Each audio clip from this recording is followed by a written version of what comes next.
বিশ্বের এমন একজন মহিলা যিনি প্যারিস শহরে অনুষ্ঠিত অলিম্পিকে অংশগ্রহণ করে সারা বিশ্ববাসীর মনে তিনি আলোড়ন সৃষ্টি করে দিয়েছিলেন। গর্ভে 7 মাসের সন্তানকে নিয়ে অলিম্পিকে ফেন্সিং খেলতে নেমেছিলেন মিশরের অধিবাসী নাদা হাফেজ। প্যারিস শহরে অনুষ্ঠিত অলিম্পিকে বিশ্বের বিভিন্ন দেশ তাদের দেশের প্রতিযোগীরা সোনা জিতে সারা বিশ্বে আলোড়ন যখন ফেলে দিচ্ছেন, তখন একমাত্র মিশরের মহিলা নাদা হাফেজ তিনি কোনো মেডেল বা পদক ছাড়াই সারা বিশ্ববাসীর মনে তিনি আলোড়ন সৃষ্টি করেছেন।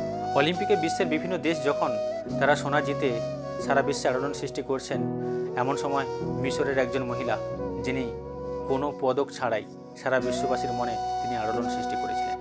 আমরা পরীক্ষা দিতে যাই সবাই ভালো রেজাল্টের আশায়, কিন্তু ক্লাসের মধ্যে একজনই ফার্স্ট বয় হয় কিংবা একজনই প্রথম স্থান অধিকার করে। সবাই কিন্তু প্রথম স্থান অধিকার করতে পারেননি, তবে পরীক্ষায় অংশগ্রহণ করাটাই সবথেকে বড় কথা, যেটা মিশরের অধিবাসী নাদা হাফেজ করে দেখিয়েছেন। অলিম্পিকের মতো একটা বড় প্রতিযোগিতার মঞ্চে তিনি নিজেকে প্রতিষ্ঠিত করতে চেয়েছিলেন। ফেন্সিং খেলাটির নাম যতটাই আধুনিক, ঠিক ততটাই খাতারনাক একটি খেলা। একে অপরের বিরুদ্ধে তলোয়ার নিয়ে লড়াই চালিয়ে যেতে হয়, আবার নিজেকে সেই তলোয়ার দিয়ে রক্ষা করতে হয়। মিশরের নাদা হাফেজ শুধু নিজেকে রক্ষা করলেন না, সেই সঙ্গে তার গর্ভজাত 7 মাসের সন্তানকে তিনি রক্ষা করেছিলেন। কারণ নিজের একটু ভুলে তার নিজের তো ক্ষতি হতো, সেই সঙ্গে নিজের সন্তানের ক্ষতি পর্যন্ত হয়ে যেত। তরোয়াল মানে আপনি বুঝতে পারছেন কত বড় একটা খাতারনাক খেলা, যেটা নিয়ে প্রতিপক্ষকে দমিয়ে রাখতে হয় এবং নিজেকেও পর্যন্ত আত্মরক্ষা করতে হয়। একটু 19-20 হলেই নিজের প্রাণ সংশয় হতে পারে, যেখানে মিশরের নাদা হাফেজ তার গর্ভজাত 7 মাসের সন্তানকে নিয়ে তিনি প্রতিপক্ষের সঙ্গে লড়াই করে গিয়েছিলেন, আর যা দেখে সারা বিশ্বে হইচই পড়ে গেছে। তবে মিশরের অধিবাসী নাদা হাফেজের বাল্যকাল থেকেই তার খেলার প্রতি আগ্রহ ছিল। তিনি বিভিন্ন খেলার মধ্যে তার প্রিয় এই খেলাটিকে তিনি বেছে নিয়েছিলেন। 2014 সালে তার প্রথম হাতে ঘড়ি আসে। 2014 সালে হাফেজ মিশরের সিনিয়র মহিলা ফেন্সিং দলে যুক্ত হয়। তারপরেই আফ্রিকান জোলান চ্যাম্পিয়নশিপে ব্রোঞ্জ পদক অর্জন করেন। এই ঘটনার রিপিট 2019 সালেও তিনি করেন। 2018 সালে তিনি এই চ্যাম্পিয়নশিপে রৌপ্য মুদ্রা অর্জন করেন।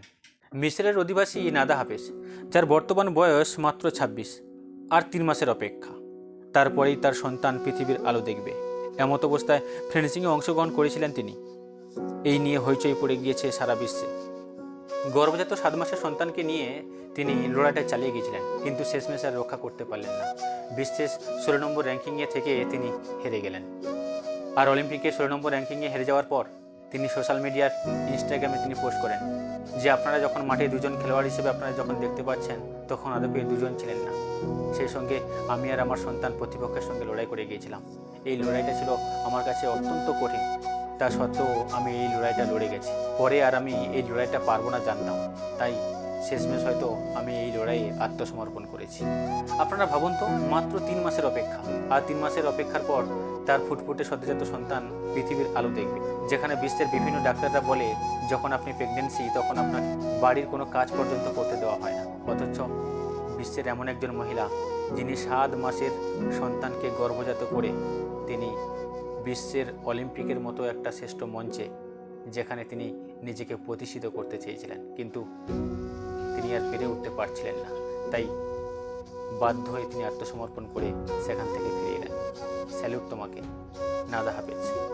তবে নাদা হাফেজ সোশ্যাল মিডিয়ায় তিনি পোস্ট করেছেন যে মতো অবস্থায় আমার স্বামী যদি আমার পাশে না থাকতো, তাহলে কখনোই আমার মতন একজন মহিলার পক্ষে এমন একটি পার্টিসিপেটে অংশগ্রহণ করা কখনোই সম্ভব পড়ছিল না। তাই আমি আমার স্বামীকে অন্তর থেকে অনেক অনেক ভালোবাসা জানাই। নাদা হাফেজের স্বামী ইব্রাহিম ইয়াব, যিনি এই কঠিন পরিস্থিতিতে তার স্ত্রীর পাশে তিনি যেন দেবদূতের মতন পাশে রয়েছিলেন। তাই এত বড় কঠিনকে তিনি চ্যালেঞ্জ জানিয়েছিলেন, কিন্তু তিনি আর পেরে উঠতে পারছিলেন না, তাই বাধ্য হয়ে প্রতিপক্ষের কাছে আত্মসমর্পণ করে তিনি নিজের দেশে ফিরে এলেন নিজের সদ্যজাত সন্তানকে। আর 3 মাস পরে তিনি এই পৃথিবীর আলো দেখাতে চলেছেন। ধন্যবাদ নাদা হাফেজ, তোমার এই অনুপ্রেরণা সারা বিশ্ববাসীর মনে প্রভাব সৃষ্টি করবে।